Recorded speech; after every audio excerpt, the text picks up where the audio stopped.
Vamos falar sobre o espírito pioneiro de Portugal. Sabe, como um reino tão pequeno conseguiu dar o pontapé inicial na era das grandes navegações? É uma história e tanto, e é isso que a gente vai explorar hoje. Pra gente começar, vamos direto pra essa cena aqui. Abril de 1500. Pensa só, uma frota portuguesa, liderada por Pedro Álvares Cabral, chegando numa costa completamente desconhecida. É aquela imagem clássica que a gente vê na escola, né? Uma cena poderosa, cheia de drama e que mudaria o mundo. Mas olha, essa chegada não foi o começo da viagem. Na verdade, foi o final dela. Foi o resultado de tudo que veio antes. E aí fica a pergunta, né? Como que Portugal, um reino pequeno ali no cantinho da Europa, virou o grande pioneiro da exploração global? É isso que a gente vai desvendar agora. Então, para a gente entender isso, a gente precisa olhar para as condições únicas que deram a Portugal uma vantagem assim gigantesca sobre todo mundo na Europa naquela época. Cara, é quase como se fosse uma tempestade perfeita, sabe? Uma combinação de fatores que só aconteceu ali. Primeiro, Portugal já era um reino unificado, estável, enquanto outros países estavam se matando em guerras internas, eles já tinham a casa em ordem. Segundo, a localização geográfica, né? Não tinha como ser melhor. Uma costa inteira virada para o Atlântico, para o oceano que ninguém conhecia, e mais, o país virou um polo de conhecimento marítimo, atraindo os melhores navegadores da época, de Gênova, de Veneza, e por fim, a tecnologia naval avançada. Isso foi a chave para dominar o mar aberto. E essa inovação toda se materializou em tecnologia. Dá uma olhada nessas gravuras da época. O grande destaque, a caravela. Um navio que era leve, rápido, manobrável, perfeito para explorar costas desconhecidas. E junto com ela, ferramentas como o astrolábio. Com isso em mãos, os navegadores conseguiam calcular a latitude olhando para as estrelas. A navegação deixou de ser meio que um chute para virar uma ciência bem mais precisa. Ok? Então Portugal tinha a faca e o queijo na mão. Tinha a estabilidade, a localização, o conhecimento, a tecnologia, mas, só isso não basta. Faltava o porquê. E para Portugal, os motivos eram basicamente 3: ouro, glória e fé. Vamos começar pelo que move o mundo, né? Grana, a atração pelo ouro. Naquela época, no século XV, a Europa tinha uma sede, uma fome absurda por produtos de luxo que vinham do Oriente. Então, o ponto crucial é o seguinte: especiarias, como pimenta, canela, valiam literalmente mais que ouro. O problema? Todo esse comércio estava na mão dos mercadores de Veneza e Gênova. Eles controlavam as rotas. A grande sacada de Portugal foi: e se a gente achasse um caminho pelo mar, direto para a fonte? A ideia era cortar os intermediários e, claro, ficar com todo o lucro. Era uma jogada de mestre. E mapas como esse aqui mostram bem qual era o plano. As rotas por terra eram longas, perigosas e controladas pelos rivais. Agora imagina o poder, a riqueza que Portugal teria se conseguisse criar uma rota marítima exclusiva. Era uma aposta econômica gigantesca. Mas não era só por dinheiro, claro. Tinha também a busca por glória. A expansão era uma chance de ouro para todo mundo que era alguém em Portugal ganhar poder, prestígio e status. Pensa bem, para a coroa era a chance de transformar um reino pequeno num império. Para a nobreza, que era uma classe de guerreiros, era uma nova fronteira para conquistar terras e honra. E para os comerciantes, a burguesia era um mar de oportunidades de negócios, ou seja, era um projeto que unia os interesses de toda a elite do reino. E por último, mas super importante, a gente não pode esquecer da religião, o impulso da fé. Essa era das navegações foi, do início ao fim, movida por um fervor religioso muito forte. A ideia era continuar a Santa Cruzada contra os mouros e espalhar a fé cristã através dos mares. Para os portugueses daquela época, a luta contra os reinos muçulmanos do norte da África não tinha acabado. A expansão para o oceano era vista como uma continuação natural dessa cruzada. Cada nova terra descoberta era uma nova chance de converter povos e expandir o cristianismo. Então, vamos juntar as peças. Condições perfeitas, motivações poderosas, e Portugal deu início a um projeto de longo prazo, super metódico, para conquistar o oceano. Não foi uma viagem só, de uma vez. Foi uma série de passos, um de cada vez, tudo muito bem calculado. E olha só como foi essa jornada passo a passo. Tudo começou em 1415 com a conquista de Ceuta, lá no norte da África. Foi o primeiro degrau. Depois, um momento chave. Em 1434, Joanes passou pelo Cabo Bojador. Isso foi mais que um feito náutico. Quebrou uma barreira psicológica gigante, porque muita gente achava que ali era o fim do mundo. Aí, em 1487, Bartolomeu Dias consegue contornar o Cabo da Boa Esperança, lá no sul da África, abrindo caminho para a Índia. E finalmente, em 1500, a frota de Cabral chega no Brasil. Cada etapa foi uma vitória que preparou o terreno para a próxima. E a gente consegue ver essa progressão nesses mapas antigos. É nítido. As rotas vão descendo pela costa da África, pouco a pouco. Não foi um salto no escuro, de jeito nenhum. Foi um processo de aprendizado. Cada navegador que voltava trazia mapas novos, informações sobre os ventos, as correntes, um conhecimento valiosíssimo que era usado para planejar a próxima expedição. Sempre mais ousada. E é assim que a gente volta para o começo da nossa história. A chegada em 1500, agora fica claro que não foi um acaso, né? Foi o resultado de décadas de planejamento, esforço, tecnologia e, claro, muita ambição. Esse momento, esse encontro de mundos, foi muito mais que só descobrir uma nova terra. Foi o começo de uma colisão de culturas. Um evento que mudou para sempre a história de continentes inteiros. Foi a hora em que quase um século de exploração finalmente deu seu resultado mais impactante. E pra gente fechar, fica uma provocação que divide os historiadores até hoje. A chegada ao Brasil foi só um acidente? Um desvio de rota no caminho para a Índia? Ou será que foi parte de um plano secreto, intencional? Será que Portugal já sabia que tinha terras por aqui e mandou Cabral só para confirmar? Acaso ou estratégia? Essa é uma pergunta que deixa toda essa história ainda mais fascinante. Vamos pensar no Brasil colonial de um jeito um pouco diferente hoje.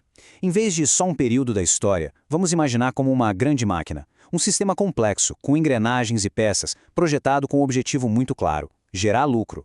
A nossa ideia aqui é desmontar essa máquina peça por peça, para entender como ela foi construída e, principalmente, o que ela produziu.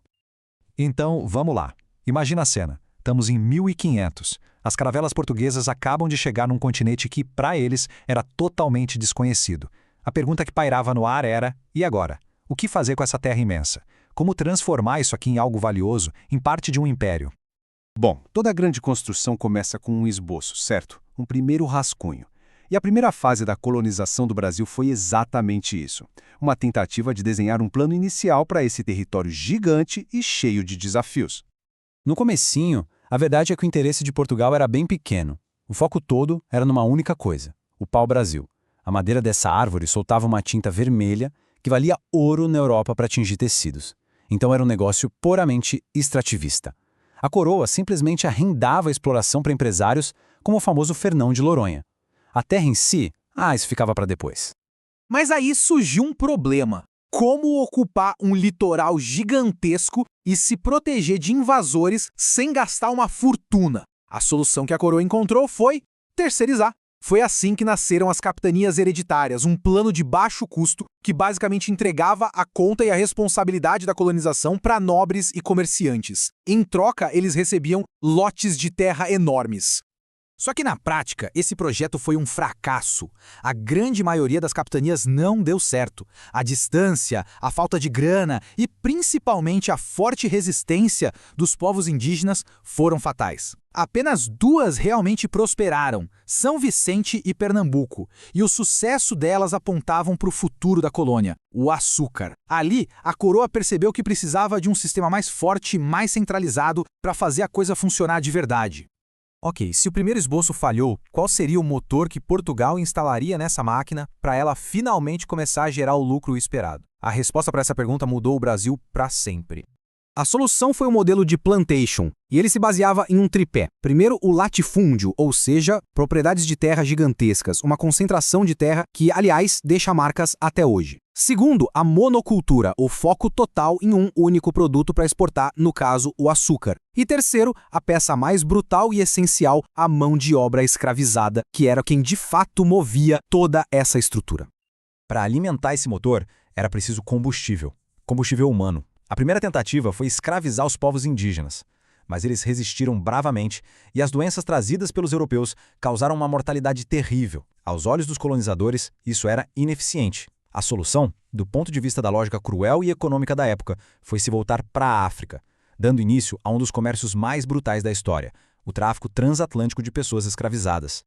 E a escala disso é algo difícil até de imaginar. Estima-se que, ao longo de mais de 300 anos, quase 4 milhões de africanos foram sequestrados e trazidos à força para o Brasil. Foi o maior número de toda a América. Esse foi o combustível que fez a máquina colonial girar. E quem operava essa máquina toda? Quem colhia os lucros? Eram figuras como o bandeirante Domingos Jorge Velho. Ele é um bom exemplo da elite colonial, os grandes proprietários de terra, os chamados homens bons. Eram eles que tinham poder político e econômico, e que enriqueciam com a exploração da terra e, claro, do trabalho escravizado. Tudo bem, o motor econômico já estava instalado e funcionando, mas agora era preciso um sistema operacional para controlar tudo isso à distância lá da Europa. Vamos ver como Portugal garantiu que essa máquina funcionasse sempre a seu favor.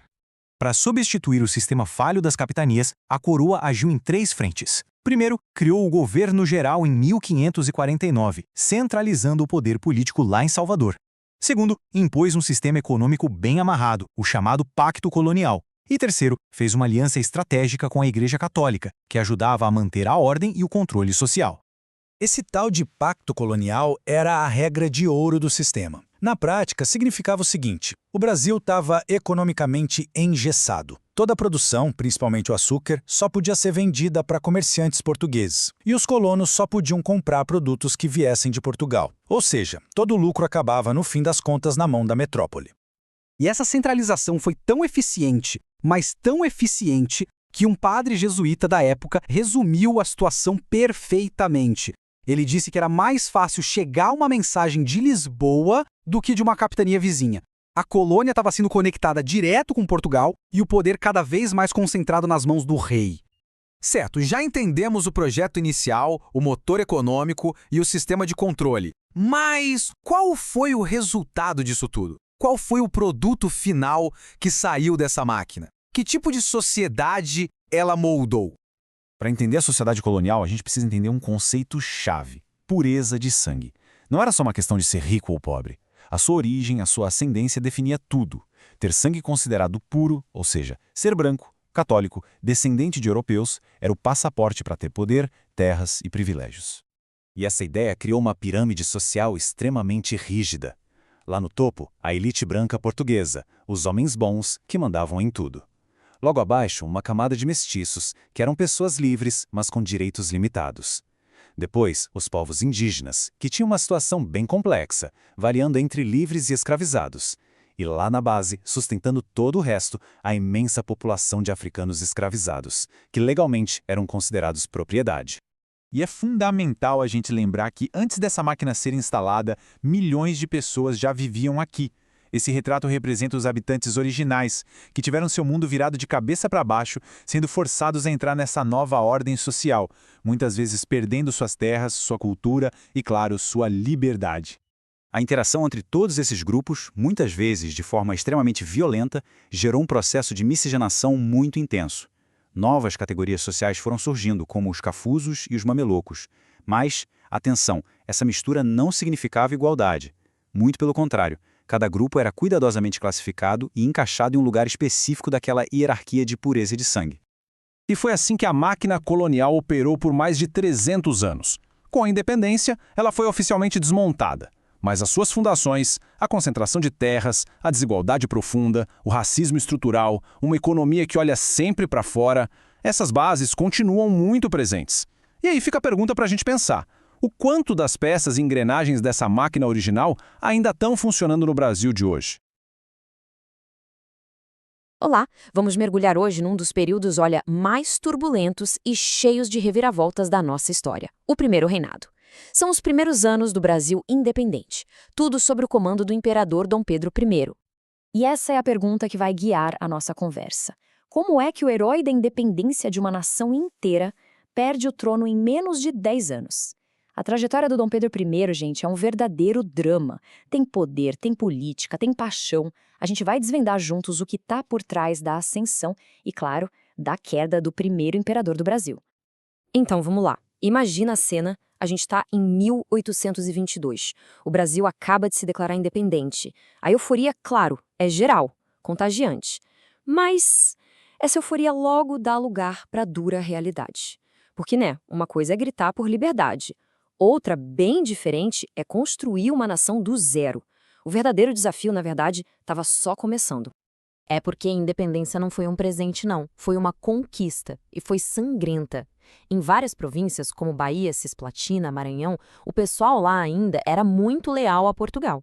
Então foi preciso lutar e lutar muito para conseguir unir o Brasil todo debaixo de uma bandeira só. E para isso, olha só que interessante, o novo império não pensou duas vezes, contratou comandantes estrangeiros para liderar as tropas. E aqui a gente tem um resumo dessa jornada, né? A vitória militar lá em 1823 foi o primeiro grande passo. Aí, um ano depois, os Estados Unidos chegam e reconhecem o Brasil. Isso foi tipo um selo de aprovação internacional, super importante. Mas aí, a paz com Portugal, em 1825, veio com preço. E que preço, hein? Uma dívida gigantesca que, olha, assombrou o país por décadas. Bom, com o país unificado na marra e reconhecido lá fora, o próximo campo de batalha já não era com armas, era político. Chegou a hora de escrever as regras do jogo, a Constituição. E aqui a gente tem o primeiro grande racha do Brasil independente. Pensa só, de um lado, a elite brasileira, que queria uma Constituição liberal, com um imperador de poderes limitados.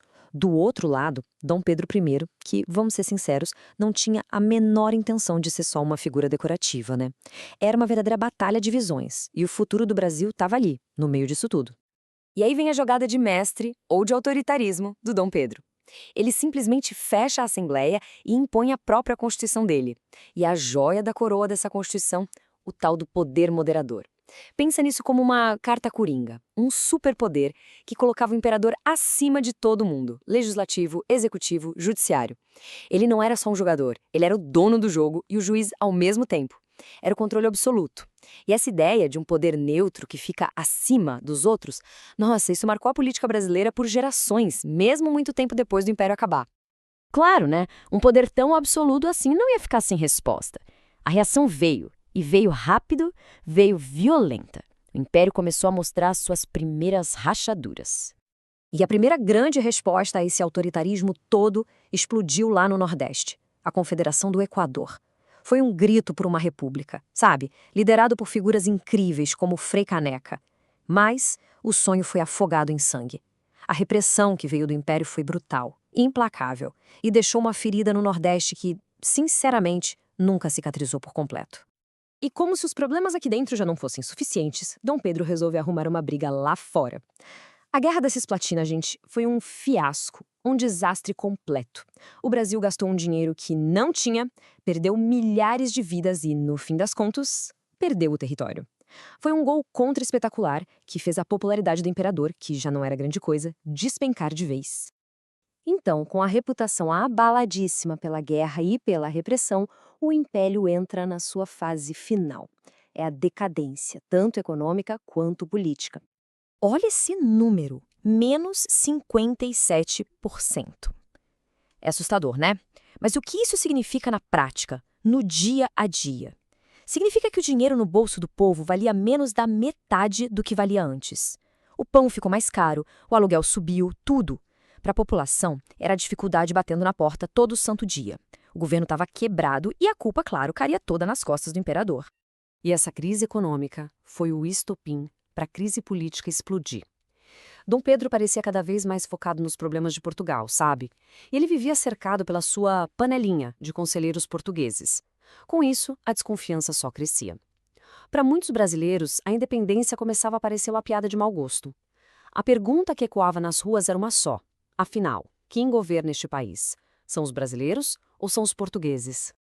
Então vamos somar: autoritarismo, uma guerra desastrosa, crise econômica e isolamento político.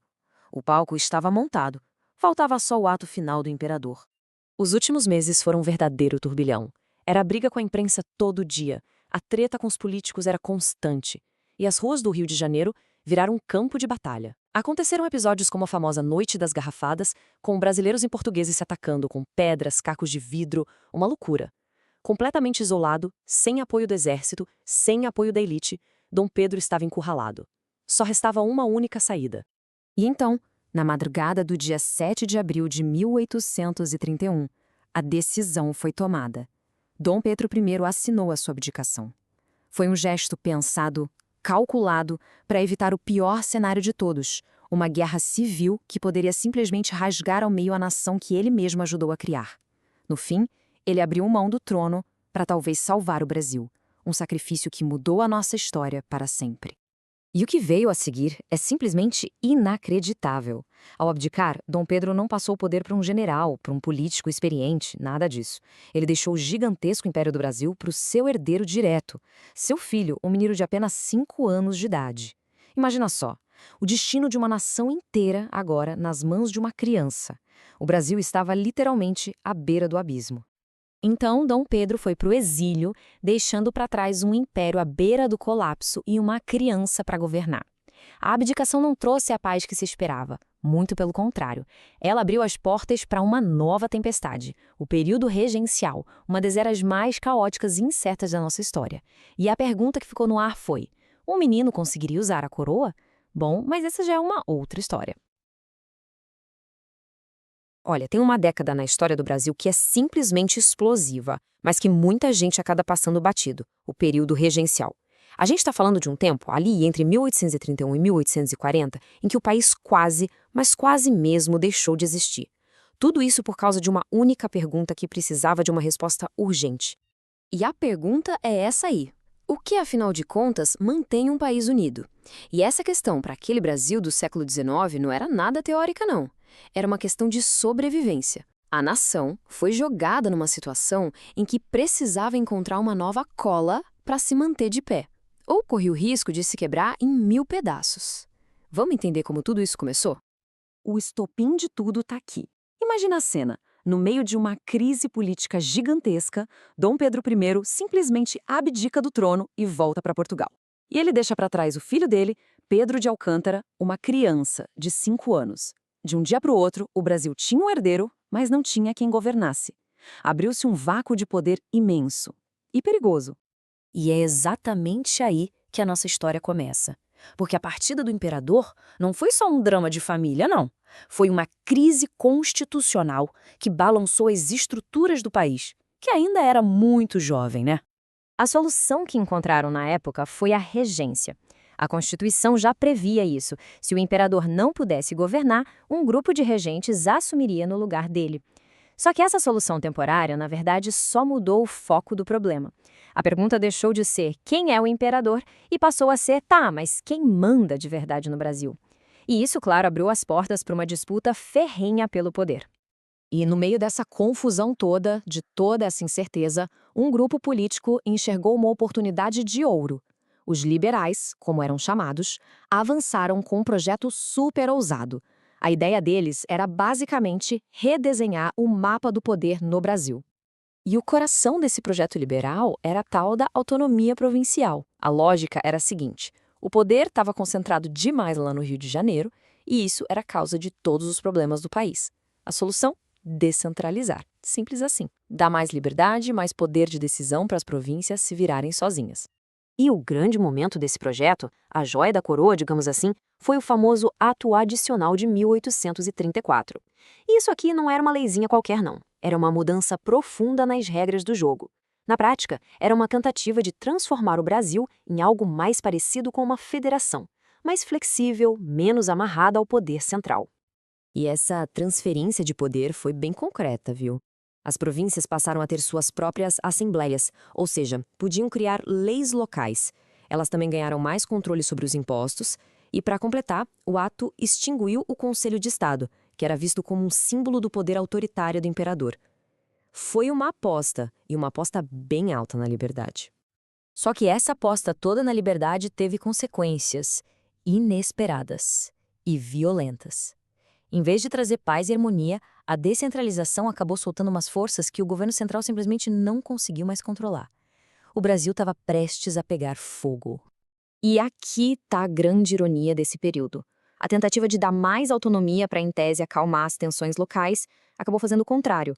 Fragmentou tanto o poder que incentivou grupos em tudo que é canto do Brasil a pegarem armas para lutar por seus próprios interesses, muitas vezes uns contra os outros. E para a gente ter uma ideia do nível dessa violência, não tem exemplo melhor do que a cabanagem. Lá na província do Grão-Pará, na Amazônia, o que aconteceu foi uma explosão de ódio popular. Indígenas, mestiços, a população mais pobre, todo mundo se uniu contra a elite local e contra o domínio do Rio de Janeiro. Pensa só nesse número: 30 mil. 30.000 pessoas morreram só na cabanagem. Sabe o que isso significava? Cerca de 20% de toda a população da província. É uma carnificina, uma coisa de proporções devastadoras. E a cabanagem, por mais terrível que tenha sido, não foi um caso único. O Brasil estava se esfacelando por todos os lados. Lá no sul, a Guerra dos Farrapos durou 10 anos e tentou criar uma república independente. Na Bahia, teve a Sabinada. No Maranhão, a Balaiada. Cada uma dessas revoltas tinha suas próprias razões, mas no fundo, todas eram sintomas de um império que estava em colapso. Diante desse caos todo, de tanto sangue derramado, a elite política que tinha apoiado o experimento liberal lá no começo, essa elite entrou em pânico. A conclusão deles foi unânime. Essa história de liberdade tinha ido longe demais. Era hora de dar um passo para trás e rápido. Então, o pêndulo político que tinha ido com tudo para o lado liberal, agora voltava com a mesma força, só que para o outro lado. Se antes a palavra da moda era descentralização e autonomia, agora as novas palavras de ordem dos conservadores eram centralização, unidade nacional e, acima de tudo, ordem. O objetivo era um só: restaurar a autoridade do governo central, custe o que custar. E a gente consegue ver essa virada muito claramente na linha do tempo. A eleição do conservador Araújo Lima, em 1837, foi o ponto de não retorno. A partir daí, começou um movimento que ficou conhecido como Regresso. Basicamente, eles foram desfazendo uma por uma das reformas liberais, concentrando de novo o poder todo no Rio de Janeiro. Estavam preparando o terreno para a solução final. E a solução final? Essa foi tão dramática quanto improvável. Depois de uma década de leis, de reformas, de guerras, os políticos chegaram a uma conclusão bem surpreendente sobre o que poderia, de fato, unir o Brasil. Eles estavam desesperados. Precisavam de uma figura que representasse a unidade do país, que impusesse ordem. E chegaram à conclusão de que o Brasil precisava não era de um comitê, de um regente, não. O Brasil precisava do símbolo máximo de autoridade, um imperador. E foi aí que, em 1840, eles deram a cartada final. Fizeram uma manobra política que ficou conhecida como golpe da maioridade. Basicamente, eles mudaram a lei para dizer que o jovem Pedro de Alcântara, com apenas 14 anos de idade, já era maior de idade e podia governar. E assim, com a coroação de um adolescente, o período regencial chegava ao fim. E isso tudo nos deixa com uma pergunta fundamental. A coroação de Dom Pedro II realmente funcionou? Trouxe uma estabilidade que durou quase 50 anos? Mas essa centralização toda do poder curou de verdade as feridas do país?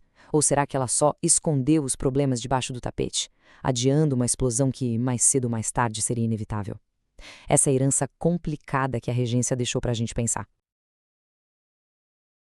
Por quase meio século, o Brasil foi um império. Parece estranho pensar nisso hoje, né?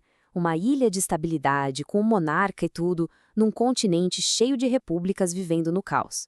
E olha, parecia uma coisa sólida, moderna, feita para durar.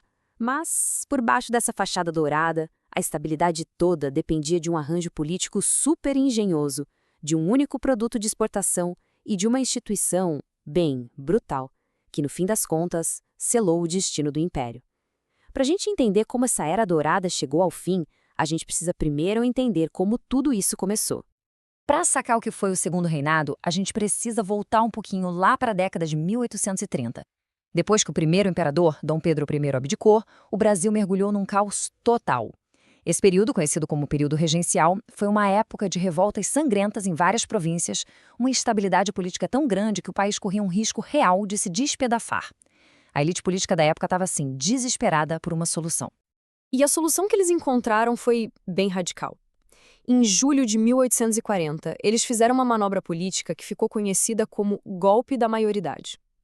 Basicamente, eles decidiram que o jovem Dom Pedro II, com apenas 14 anos de idade, já estava pronto para governar.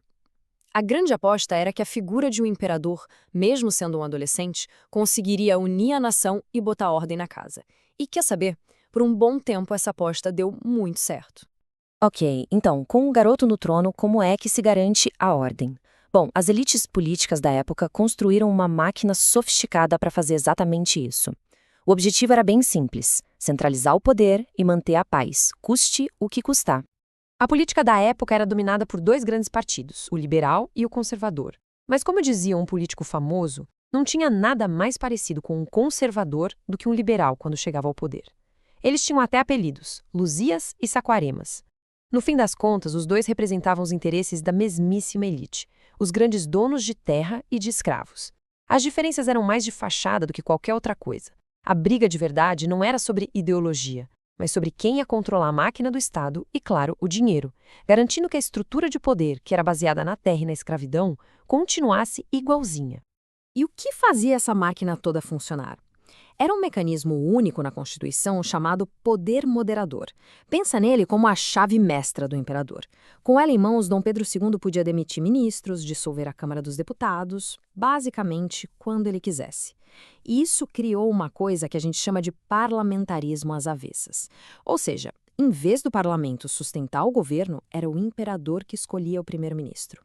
E aí, esse primeiro-ministro organizava as eleições para garantir, claro, uma maioria que o apoiasse. Era um sistema de estabilidade? Sim, mas totalmente controlada lá de cima. Só que toda essa estabilidade política precisava de dinheiro para se manter. E esse dinheiro veio de um grãozinho marrom que se tornaria o verdadeiro rei da economia brasileira, o café. O café não era só importante, ele era basicamente a economia do Brasil. Para ter uma ideia, no auge, lá na década de 1880, o café chegou a representar mais de 60% de tudo que o Brasil vendia para o resto do mundo. O destino do império estava literalmente amarrado a uma única plantação. Essa riqueza toda, essa grana colossal, acabou criando uma nova aristocracia, principalmente na região do Vale do Paraíba, ali entre o Rio de Janeiro e São Paulo. Esses barões do café se tornaram a base de apoio social e financeiro do trono. Os interesses deles eram os interesses do império, e vice-versa. E é aqui que a gente chega na contradição fatal, bem no coração do império. Toda essa modernidade, toda essa estabilidade, essa riqueza imensa, tudo isso dependia de uma instituição arcaica e completamente desumana. A lógica era brutal e era simples. Não existia café sem o trabalho escravo. Cada saca de café que financiava os bailes da corte, a construção de ferrovias e a estabilidade política era plantada, cuidada e colhida por mãos de pessoas escravizadas. E aqui está o grande paradoxo do Segundo Reinado. Enquanto a elite se via como uma galera civilizada, quase europeia, a prosperidade dela era construída nas costas do trabalho forçado de milhões de pessoas. Era um abismo gigantesco entre a imagem que o Brasil queria projetar para o mundo e a sua realidade brutal. Um sistema que se constrói em cima de uma contradição tão profunda assim, não podia durar para sempre. Duas grandes forças começaram a balançar as estruturas do império. Uma guerra externa que foi devastadora e a pressão cada vez maior, tanto dentro quanto fora do país, pelo fim da escravidão. A abolição não foi algo que aconteceu do dia para a noite. Foi um processo longo, arrastado, uma luta de décadas. Durante anos, o Brasil simplesmente ignorou a pressão da Inglaterra para acabar com o tráfico de escravos. A coisa só mudou de verdade quando a Marinha Inglesa começou a agir em águas brasileiras. Aí, em 1850, o governo finalmente cedeu e criou a Lei Eusébio de Queiroz.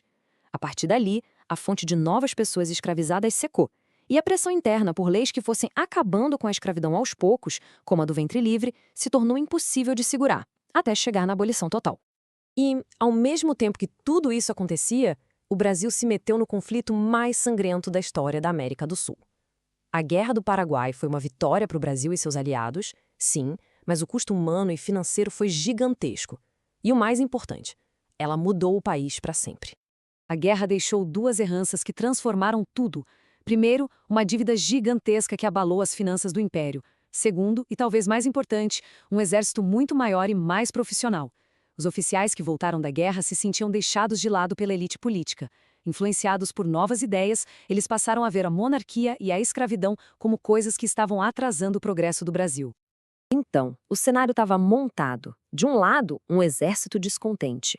Do outro, uma elite de fazendeiros cada vez mais isolada na sua defesa pela escravidão. O palco para o fim do império estava pronto. Nesse dia, a princesa Isabel, que estava como regente na época, assinou a Lei Áurea. A escravidão estava oficialmente extinta no Brasil. Foi um dia de festa para milhões de pessoas. Mas para a monarquia, foi o golpe de misericórdia. E o motivo estava num detalhe crucial. A lei não dava nenhuma indenização para os donos de escravos. A abolição simplesmente derrubou o último pilar que ainda sustentava a monarquia. Os barões do café, que eram a base de tudo, se sentiram traídos e simplesmente abandonaram o imperador. A partir daquele momento, Dom Pedro II estava isolado. Ele já tinha perdido o apoio da igreja, tinha perdido o apoio dos militares e agora, por fim, perdia o apoio da elite do campo. 18 meses depois, o fim chegou.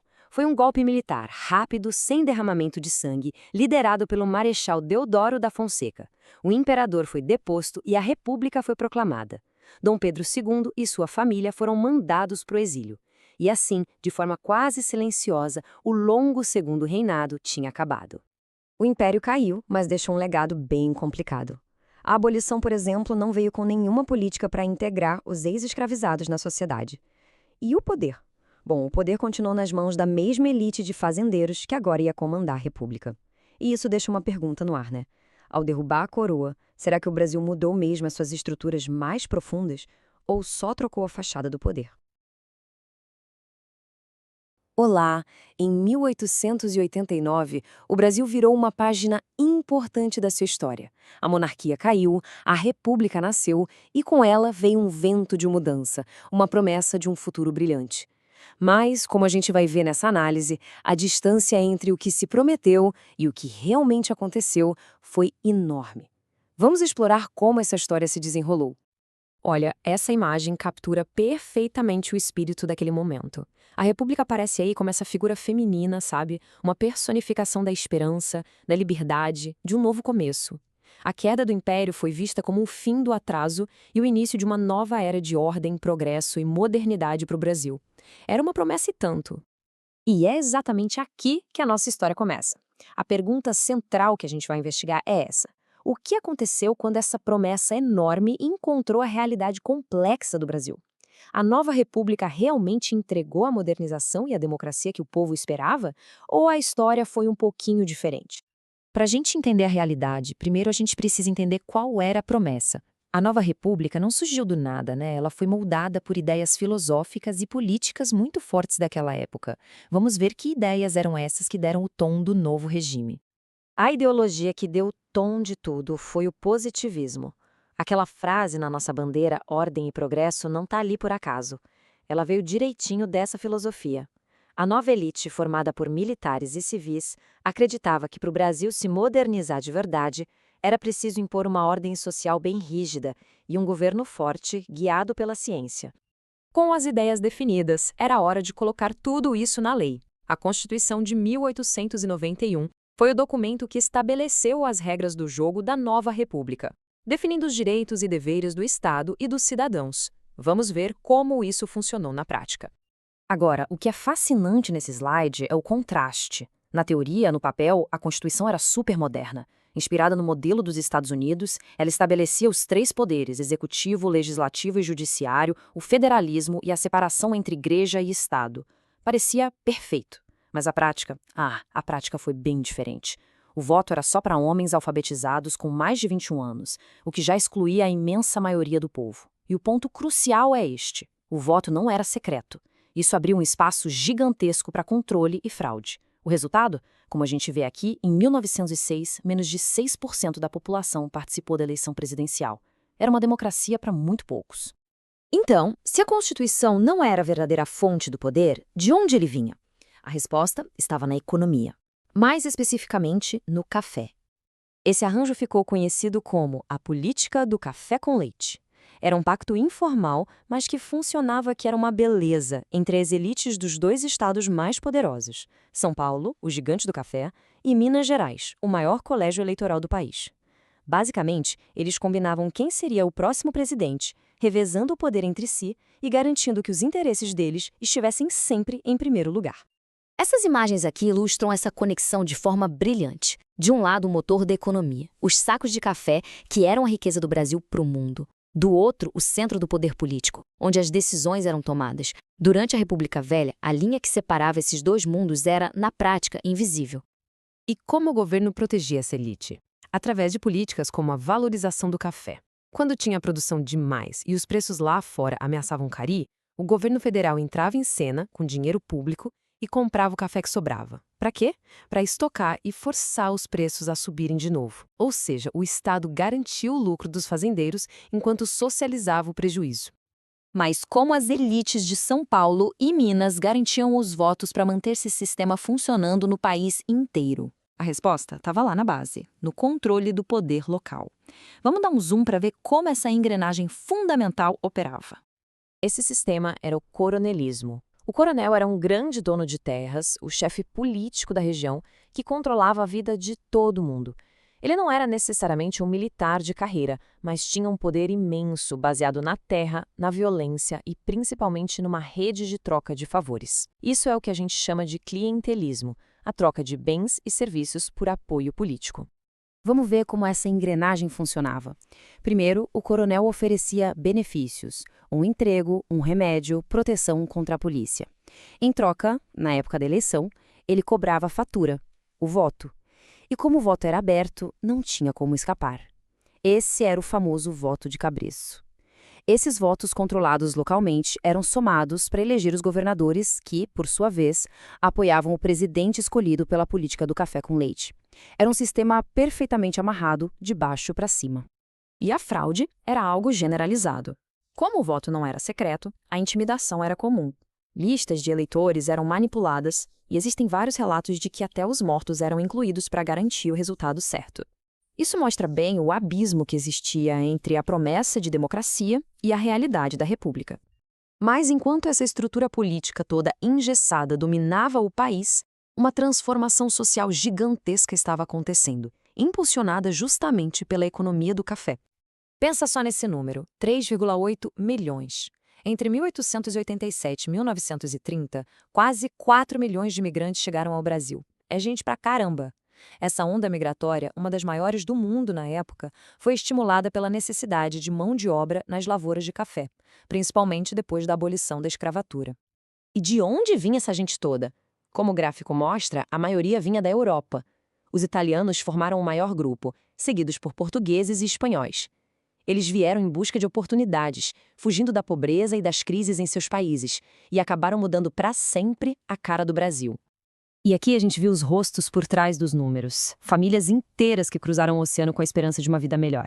Muitos foram direto para as fazendas de café, substituindo a mão de obra escravizada. Outros ficaram nas cidades, que começavam a crescer e a se industrializar, ajudando a formar um novo proletariado urbano.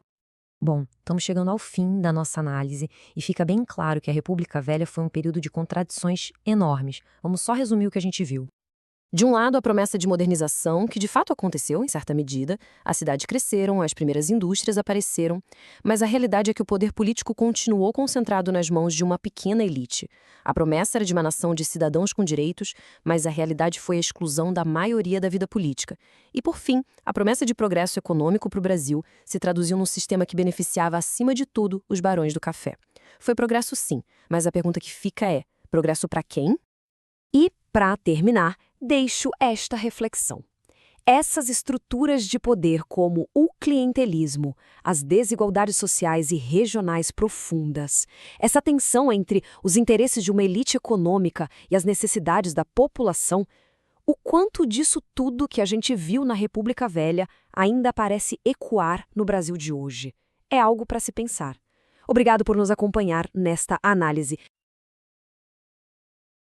Imagina só um sistema político que parece, indestrutível, sabe? Construído ali na base da riqueza do café, do leite. Agora, imagina esse mesmo sistema ruindo, se quebrando todo por causa da própria desigualdade que ele criou. É essa história que a gente vai desvendar hoje. A história de como a primeira república do Brasil, que parecia tão estável, foi na verdade derrubada por uma onda de insatisfação que veio de todos os lados. Do campo, das cidades e, olha só, até de dentro dos quartéis. E a resposta para essa pergunta a gente encontra quando olha de perto para os conflitos que levaram, ao colapso total e bem dramático da Primeira República do Brasil. Então, para a gente entender como tudo desmoronou, primeiro a gente precisa dar um passo para trás e entender como é que o sistema funcionava. Que sistema era esse? Era a famosa República Velha. Olha só a base desse sistema. Por décadas, o poder no Brasil era basicamente um jogo de cartas marcadas. Um jogo entre duas potências do campo. De um lado, São Paulo com todo o poder do seu ouro verde, o café. Do outro, Minas Gerais com a força do gado e do leite. E E o que eles fizeram? Criaram a tal da política do café com leite. Era tipo um acordo de compadre, sabe? A presidência ficava revezando entre eles e o resto do país, o resto do país ficava de fora da festa. E é aqui que a gente vê o tamanho do problema. Pensa numa balança. De um lado, a gente tinha a elite, os fazendeiros, curtindo uma estabilidade que só trazia mais e mais riqueza e poder para eles. E do outro lado, a imensa maioria da população. O pessoal do campo, os trabalhadores das cidades, até os militares de baixa patente. Todo mundo se sentindo deixado de lado, completamente esquecido. Era, no fim das contas, uma paz bem frágil construída em cima de um verdadeiro barril de pólvora. E as primeiras rachaduras nesse sistema, as primeiras faíscas, elas não surgiram nas grandes cidades, não.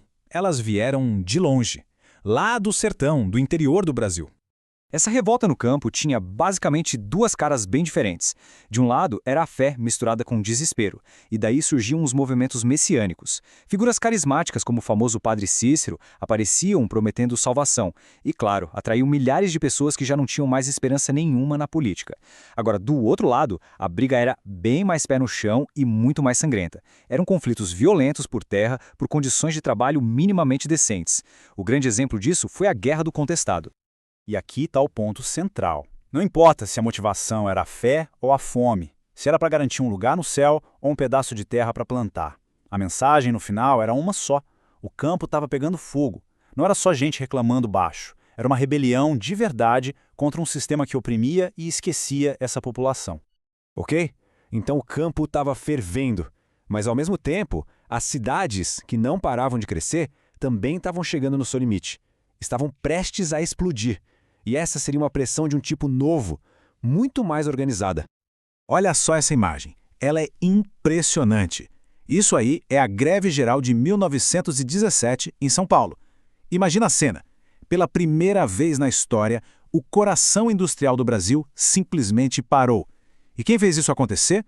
Uma força que estava surgindo com tudo, a classe operária das cidades.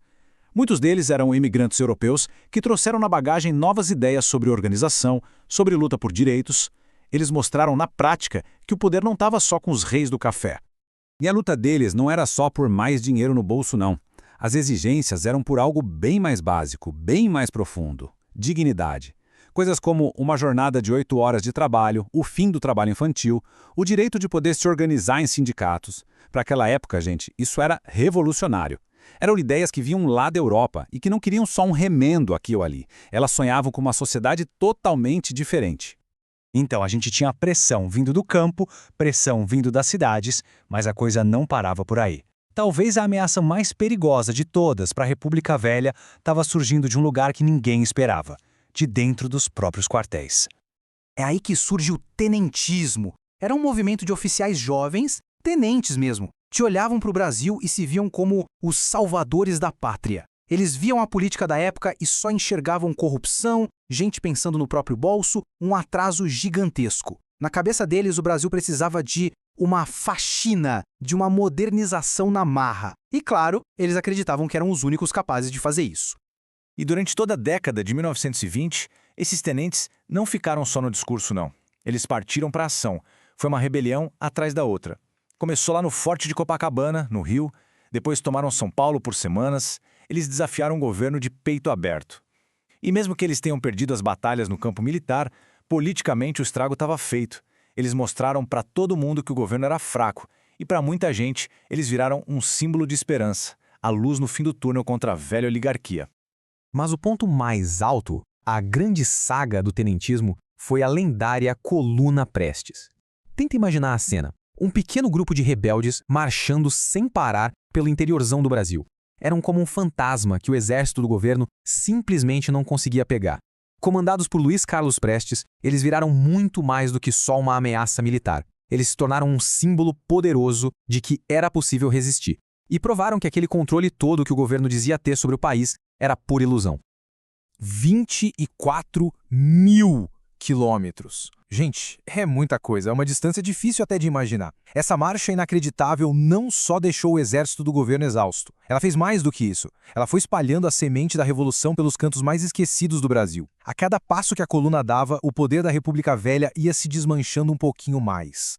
Então vamos resumir o cenário. Pressão vindo do campo, pressão vindo das cidades, pressão vindo de dentro dos quartéis. O sistema político era aquele barril de pólvora que a gente falou no começo, só faltava a faísca. E essa faísca, ela veio de onde menos se esperava, de dentro do próprio poder. O presidente da época, Washington Luiz, que era de São Paulo, resolveu rasgar o acordo do café com leite. Em vez de apoiar o mineiro, como mandava o combinado, ele indicou outro paulista, o Júlio Prestes. Pronto, para a elite de Minas e de outros estados, isso foi a gota d'água.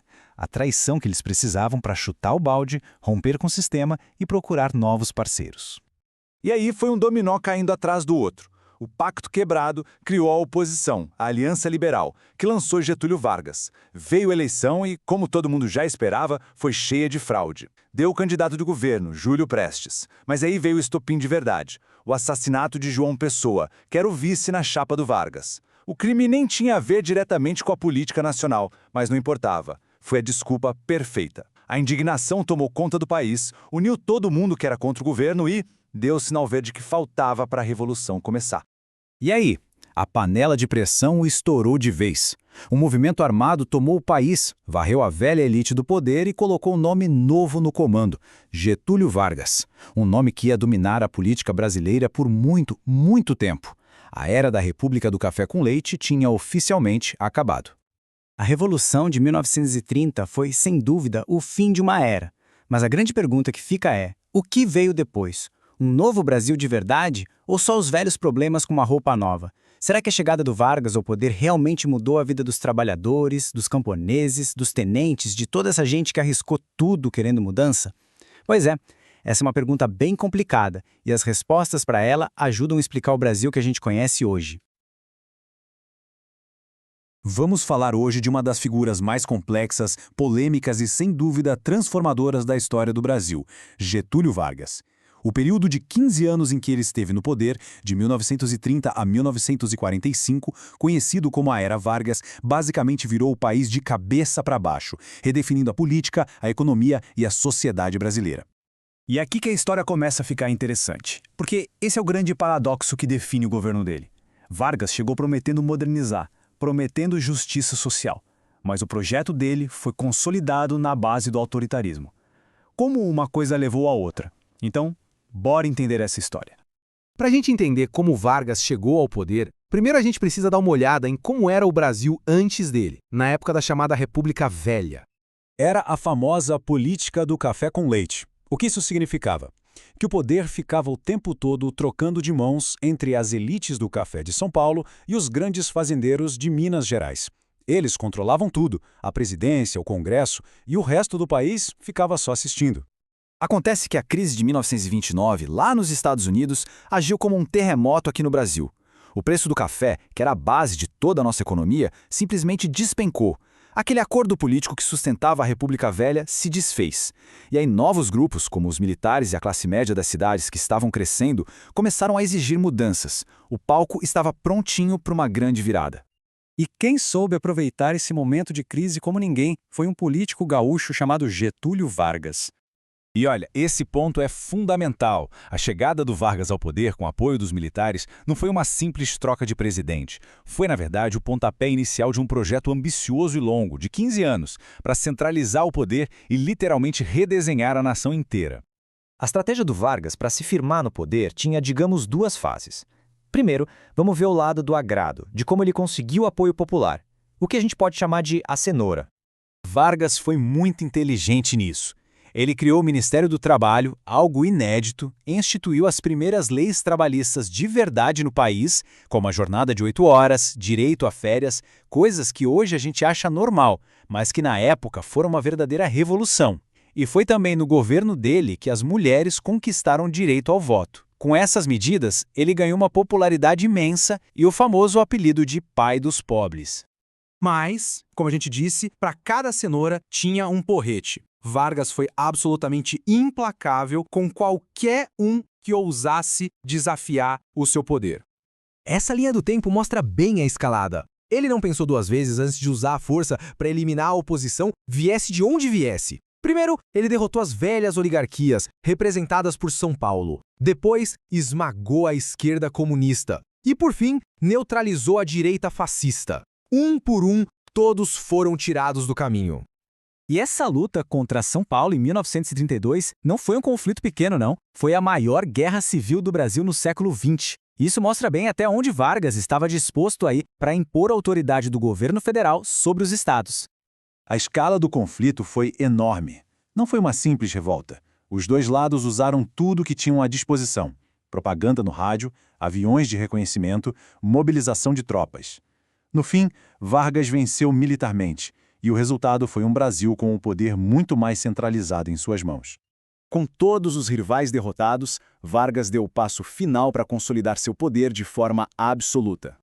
E aqui a gente vê o lado mais cínico e manipulador do seu governo. Para justificar um golpe, o governo Vargas simplesmente descobriu um suposto plano comunista para tomar o poder, o Plano Cohen. Só tinha um problema. O plano era uma farsa completa, um documento falso, criado só para gerar medo na população e dar a Vargas a desculpa que ele precisava. E a manobra funcionou. Usando essa histeria toda criada pelo plano falso, Vargas cancelou as eleições que iam acontecer, fechou o Congresso e impôs uma nova Constituição. Na prática, ele deu um golpe de Estado em si mesmo. A democracia brasileira tinha chegado ao fim. O regime que ele instalou, o Estado Novo, era uma ditadura, sem rodeios. Tinha inspiração em modelos fascistas europeus, como o da Itália de Mussolini. O poder ficou totalmente concentrado nas mãos de Vargas. Ele governava por decreto, com forte censura à imprensa e muita repressão policial. Então, depois de tudo isso, como é que a gente avalia esses 15 anos? O legado de Vargas é um dos mais debatidos da nossa história, justamente por causa dessa natureza dupla, cheia de contradições.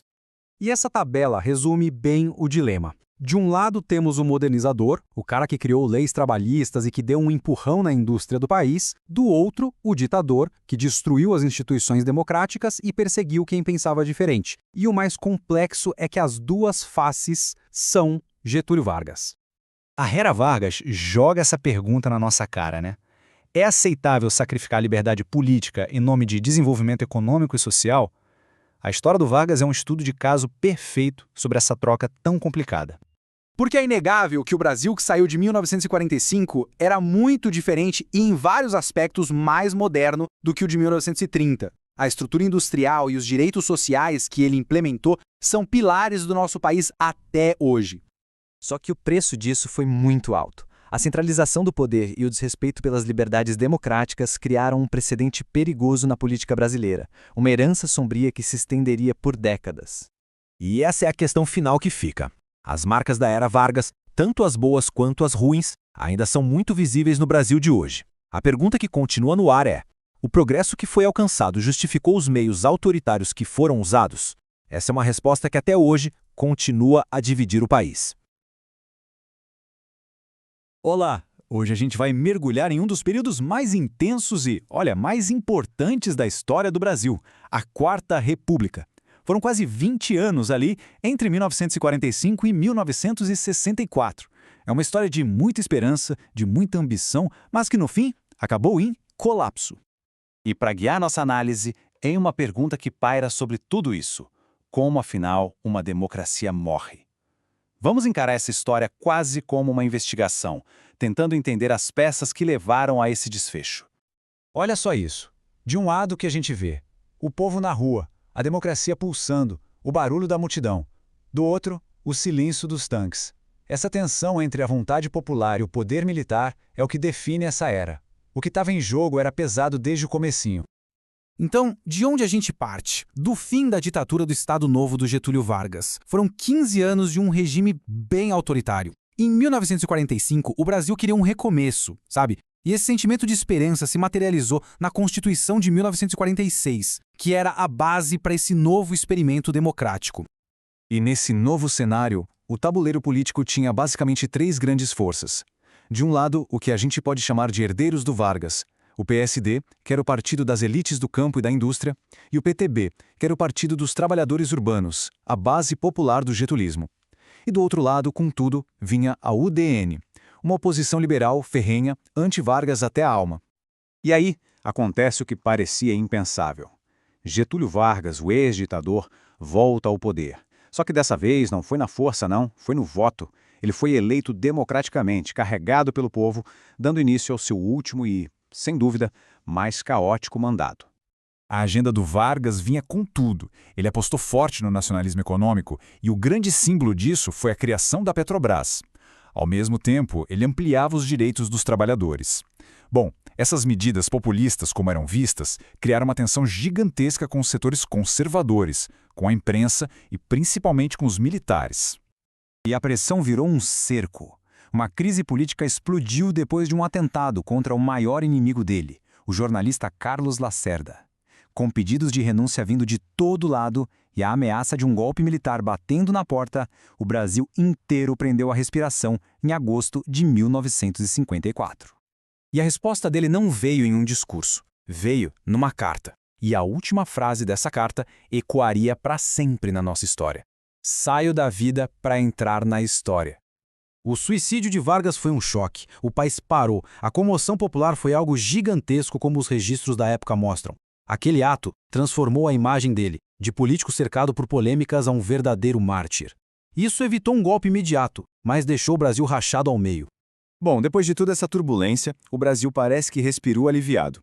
E aí entra em cena Juscelino Kubitschek, o JK. Ele chegou com uma promessa de otimismo, de modernizar o país num ritmo alucinante. O maior símbolo disso, construir uma nova capital, Brasília, no meio do Cerrado. E o lema dele? Esse resumiu tudo perfeitamente. 50 anos em 5. Era a alma do seu plano de metas. Um projeto ambicioso para acelerar a indústria e a infraestrutura do Brasil como nunca antes. Mas como é que se faz 50 anos em 5? Bom, o JK abriu a economia para o capital estrangeiro. E a indústria de automóveis, como a gente vê aqui, virou o grande ícone desse desenvolvimento acelerado. O Brasil estava mudando e mudando muito rápido. Só de todo esse progresso tinha um preço, né? O crescimento do PIB foi espetacular, coisa de 7% ao ano. Mas os gastos do governo foram gigantescos. E o resultado? A inflação disparou e a dívida externa cresceu muito. Uma hora, essa conta ia chegar. E agora, a gente entra num dos capítulos mais, digamos, excêntricos da nossa política. Jânio Quadros. Ele foi eleito prometendo varrer a corrupção. O símbolo dele era uma vassoura.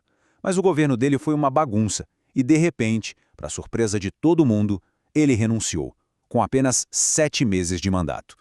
Essa renúncia, que até hoje ninguém entende direito, abriu um buraco na política brasileira. Porque, pela lei, quem assume? O vice, João Goulart. E é aí que o problema começou de verdade. Os militares não queriam o Jango de jeito nenhum e tentaram impedir a posse dele. A crise era gravíssima. E aqui que a gente chega no último ato da Quarta República. A presidência de João Goulart, o Jango, foi quando a polarização política chegou no limite. O país estava literalmente fervendo. E o ponto central é o seguinte: o Jango, que era o herdeiro político do Vargas, não queria só administrar o país. Ele queria mudar as estruturas do Brasil. E a ferramenta para isso era um plano muito ousado: as reformas de base. E essas reformas de base mexiam com vesperos. Pensa bem. Reforma agrária para redistribuir terra, reforma nos impostos, nos bancos e até nacionalizar empresas estrangeiras. Para quem apoiava, era a chance de ter mais justiça social. Para os opositores, era o fantasma do comunismo chegando. Com os ânimos assim, o confronto era inevitável. Chegou março de 1964. A crise saiu do controle e aquele experimento democrático de quase 20 anos começou a ruir de vez. Vamos acompanhar essa contagem regressiva. Dia 13 de março, Jango faz um comício gigante no Rio de Janeiro defendendo as reformas. 6 dias depois, a oposição responde com uma manifestação ainda maior, a Marcha da Família com Deus pela Liberdade. O estopim foi a revolta dos marinheiros, que quebrou a hierarquia militar. No dia 31 de março, os militares entraram em ação. E o desfecho está aqui. Os tanques nas ruas, Jango foi deposto e o Congresso declarou a presidência vaga. Era o fim da linha para a Quarta República e o começo de 21 longos anos de ditadura militar. Então, se a gente fosse resumir essa era toda, o que foi a Quarta República? Foi um cabo de guerra constante, né? De um lado, o sonho de um desenvolvimento rápido, do outro, a mobilização popular e, no meio, uma oposição conservadora muito forte. No fim das contas, a estrutura não aguentou a pressão. E fica a pergunta para a gente pensar. O fim dessa democracia era algo inevitável, uma espécie de tragédia anunciada por forças maiores? Ou será que foi uma falha dos políticos da época, de todos os lados, que não souberam conversar, não souberam negociar, não souberam encontrar um meio termo? É uma reflexão que talvez ainda sirva de alerta para os dias de hoje.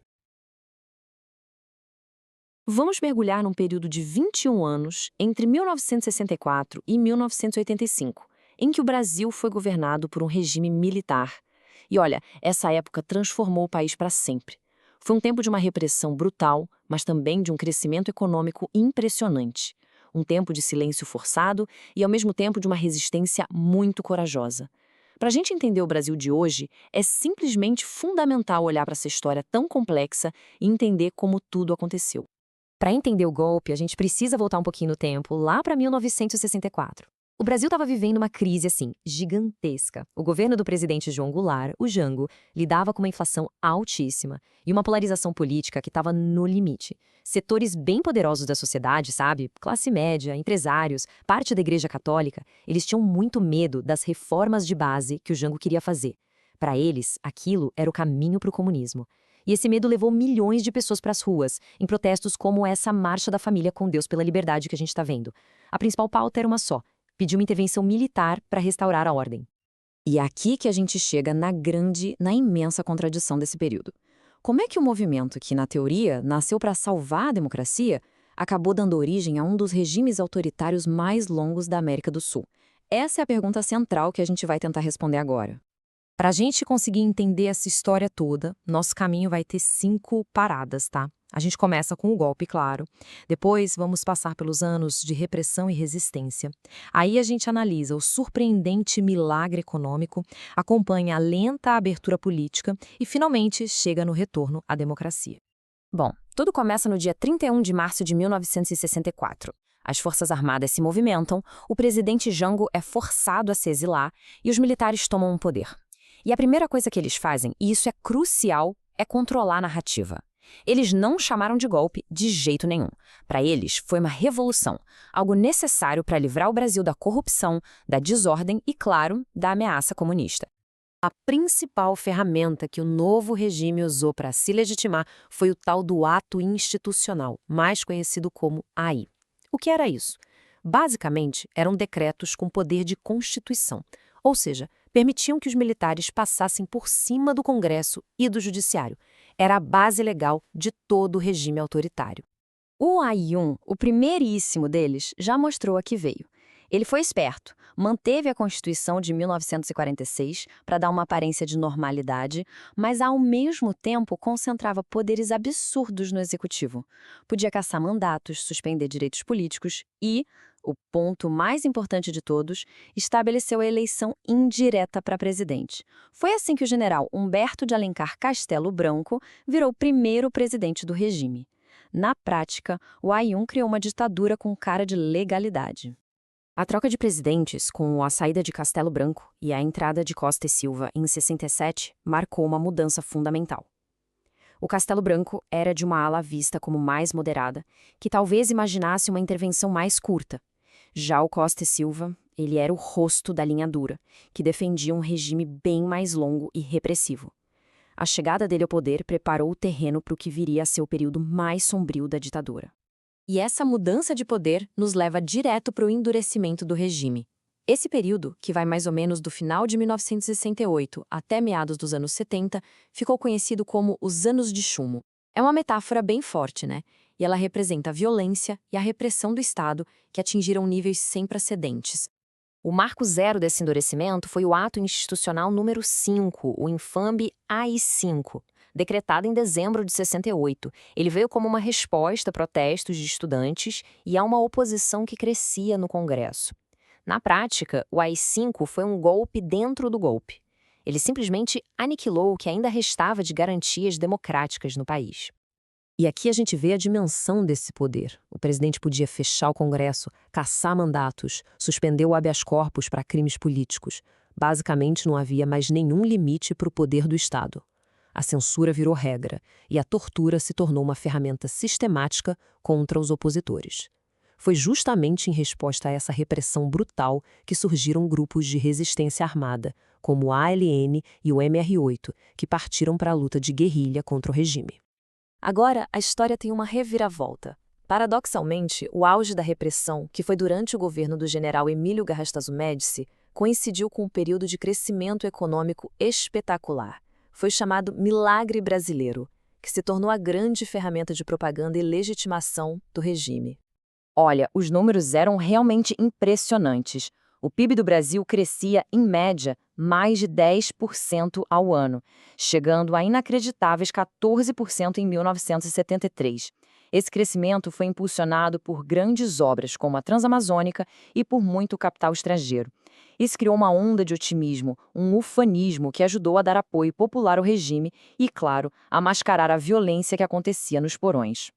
Só que esse milagre tinha duas faces. De um lado, sim, um boom industrial e a expansão da classe média. Mas do outro, o modelo todo se baseava no arroxo salarial, ou seja, em políticas que não deixavam os salários acompanharem a inflação. A dívida externa explodiu. E o mais grave, a desigualdade de renda disparou. O lema do governo era fazer o bolo crescer para depois dividir. O problema é que a hora de dividir esse bolo nunca chegou para a maioria da população. Com a crise do petróleo no início dos anos 70, o milagre chegou ao fim. Foi nesse cenário que o general Ernesto Geisel assumiu a presidência, em 1974, com um projeto muito claro: uma abertura política, lenta, gradual e segura. A ideia era conduzir uma transição totalmente controlada, para garantir que os militares saíssem do poder nos seus próprios termos e não por causa de um colapso do regime. A abertura foi um processo longo, tenso. Começou com vitórias surpreendentes da oposição nas eleições de 74.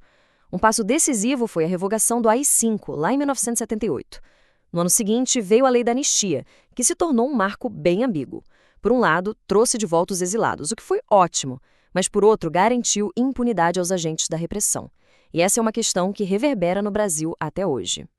E é super importante entender que essa transição não foi nada pacífica. Havia uma resistência muito forte da linha dura militar, que não queria de jeito nenhum largar o poder. O exemplo mais famoso foi o atentado do Rio Centro, em 1981. Uma bomba explodiu no colo de militares que planejavam um ataque terrorista durante um show.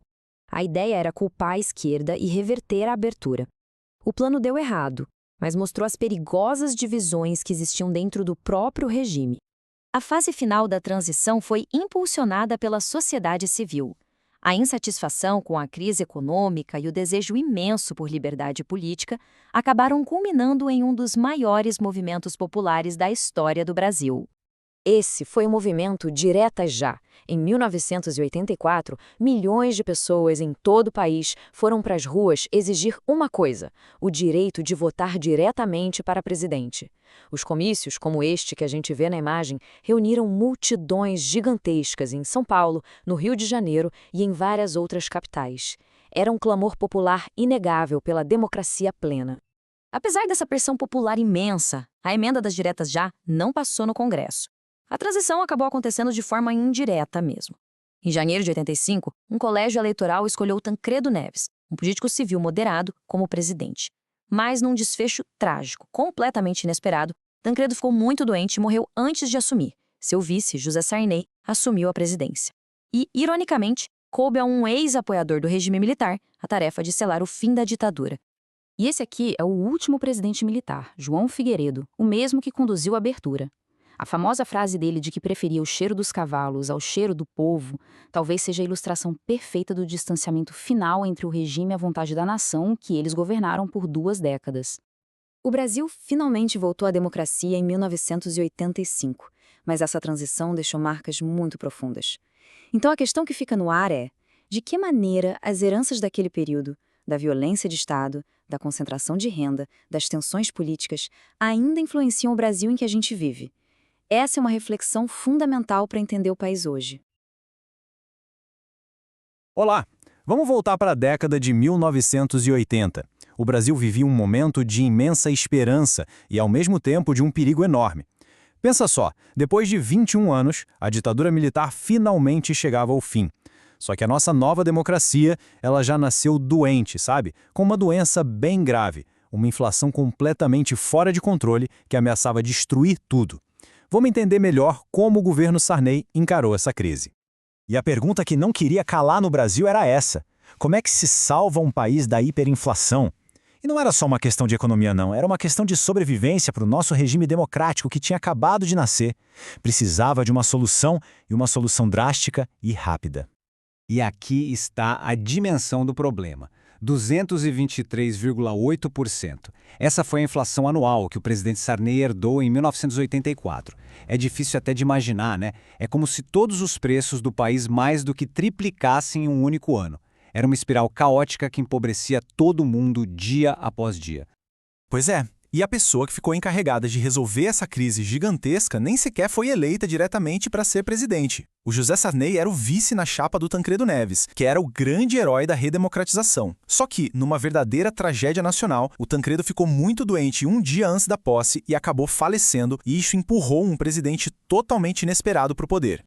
Então o Sarney assumiu o poder numa posição super frágil. Ele não tinha o mesmo prestígio do Tancredo e precisava, com urgência, mostrar algum resultado.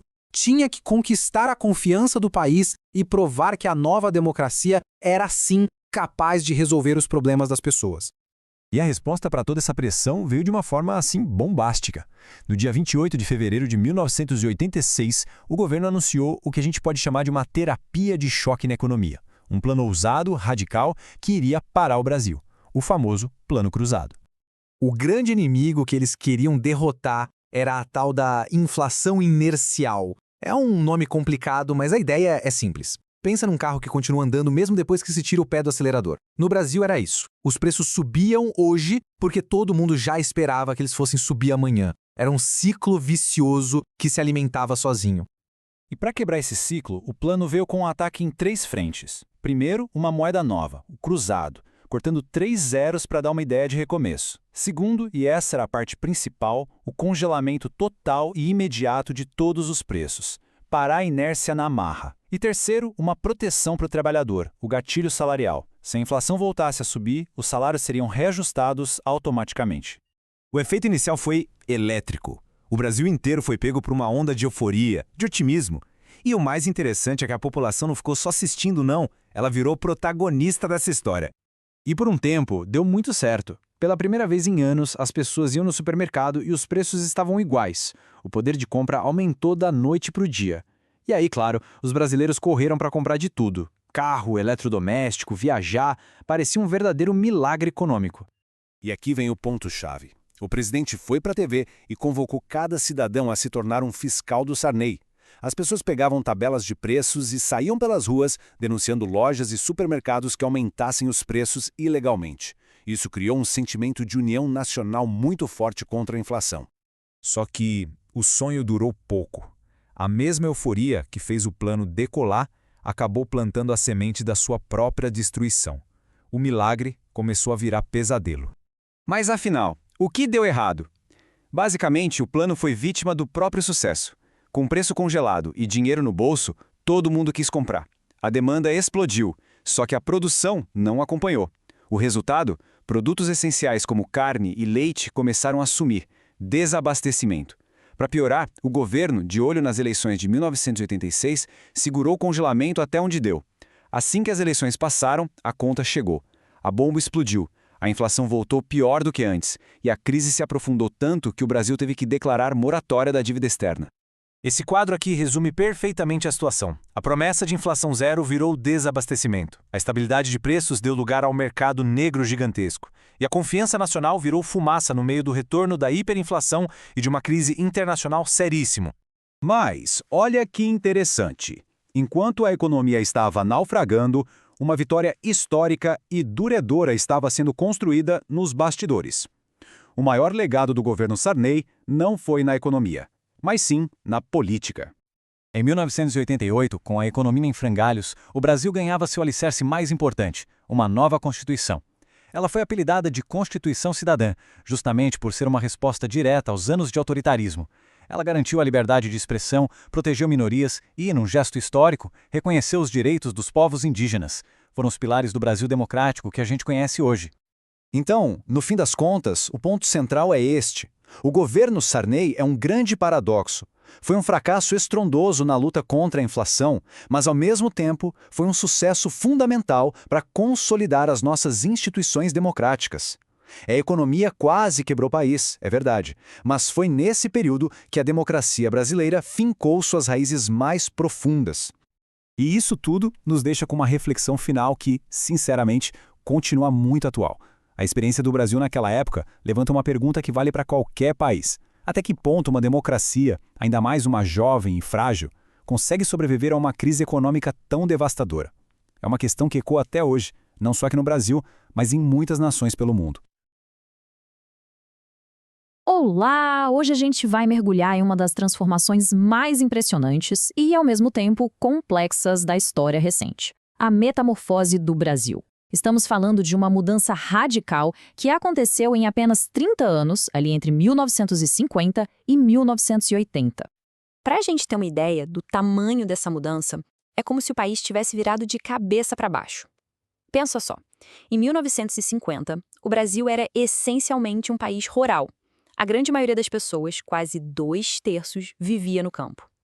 Avança 30 anos no tempo e, pronto, a situação se inverteu completamente. O Brasil já era uma nação urbana industrial. Então, a grande pergunta que fica é essa: como é que uma transformação tão profunda aconteceu num piscar de olhos, historicamente falando? E, claro, quais foram os efeitos disso tudo? É isso que vamos desvendar agora. Bom, para entender essa história, o primeiro ponto é olhar para as pessoas, porque tudo começa com uma verdadeira revolução na demografia do país. A população brasileira mais do que dobrou nesse período. A gente está falando de um salto de 52 milhões para 119 milhões de pessoas. Esse crescimento explosivo, claro, criou a mão de obra e o mercado consumidor que a nova economia industrial precisava. Mas olha, não é só uma questão de ter mais gente. O ponto-chave é onde essas pessoas estavam. O Brasil viveu a maior migração interna da sua história. Um êxodo rural gigantesco que, literalmente, refez o mapa do país. Foram milhões e milhões de brasileiros deixando o campo, principalmente do Nordeste, em busca de uma vida melhor nas cidades e nos novos polos industriais do Sul e do Sudeste. Isso mudou não só a economia, mas a cara, a cultura do Brasil para sempre. E ao mesmo tempo que o país mudava de lugar, a estrutura das famílias também começava a se transformar. A taxa de fecundidade, que era altíssima, mais de 6 filhos por mulher nos anos 50, começou a cair de forma bem acentuada. Em 1980 já estava em 4,3. Era o começo de uma nova realidade social. Toda essa revolução de pessoas foi o combustível perfeito para outra transformação, a econômica. O Brasil decidiu, com um forte incentivo do Estado, deixar de ser só a fazenda do mundo para se tornar, de fato, uma potência industrial. E os números da força de trabalho mostram isso de um jeito impressionante. A fatia da agricultura no emprego caiu pela metade. Enquanto isso, a indústria e principalmente o setor de serviços simplesmente explodiram. O eixo econômico do Brasil mudou, e mudou para valer. Com isso, a economia se diversificou de uma forma radical. O Brasil, que vivia do café, de repente estava produzindo carros, aço, celulose, produtos químicos. Uma base industrial de verdade estava sendo erguida. Mas essa modernização toda teve um lado bem duro. No campo, ela criou uma figura muito simbólica, o boia fria. Eram trabalhadores que perderam suas terras, foram morar nas periferias das cidades e pegavam trabalhos temporários, super precários. Um retrato das novas tensões sociais que estavam surgindo. Esse período de crescimento frenético ficou conhecido como o milagre brasileiro. Só que todo milagre tem seus mistérios, né? E a grande pergunta é: toda essa riqueza, todo esse progresso, chegou para todo mundo? A resposta nos leva para a sombra desse milagre. Agora, vamos virar a página e olhar para o outro lado da história, o custo social altíssimo que veio junto com esse desenvolvimento tão acelerado. Essa frase é forte, mas ela resume a realidade. O bolo da economia cresceu, e muito, mas a sua divisão foi tudo menos justa. Na verdade, a distância entre os mais ricos e os mais pobres se tornou gigantesca, fazendo do Brasil um dos campeões mundiais de desigualdade. Os números de 1983 são um soco no estômago. Os 20% mais pobres da população ficavam com uma migalha, só 2,4% de toda a renda do país. Enquanto isso, os 10% mais ricos, eles abocanhavam mais da metade de tudo. Metade. E quando a gente olha os dados da fonte original, a comparação com outros países mostra o tamanho do problema. Mesmo para os padrões da América Latina, o abismo social brasileiro era algo que se destacava e de um jeito bem negativo. A educação, que poderia ser a ponte para diminuir essa distância, na prática virou um muro. Enquanto a elite ia para escolas particulares e depois dominava as vagas nas universidades que estavam crescendo, a imensa maioria dos mais pobres mal conseguia terminar o ensino básico. E até as boas notícias, como o aumento da expectativa de vida, um salto de 46 para 60 anos, escondiam essa fratura. Esse avanço foi muito maior no sul e sudeste do que no norte e nordeste, o que só aprofundou ainda mais as velhas divisões regionais do Brasil. Então, qual é o saldo final, depois de 3 décadas de uma avalanche de mudanças? A gente chega ao legado de uma nação dividida. Em 1980, o Brasil era, na verdade, 2 países dentro de um só. De um lado, uma potência industrial, urbana, moderna. Do outro, uma sociedade com uma desigualdade brutal e feridas sociais e regionais muito abertas. Foi um progresso real, inegável, mas que foi construído em cima de uma base de muita disparidade. E isso nos deixa com uma reflexão final. Muitas das tensões, dos desafios que o Brasil enfrenta até hoje, têm suas raízes fincadas nesse período. A questão que continua ecoando é exatamente essa. Como é que a herança de um progresso tão rápido e, ao mesmo tempo, tão desigual, continua a moldar o presente e o futuro de uma nação inteira?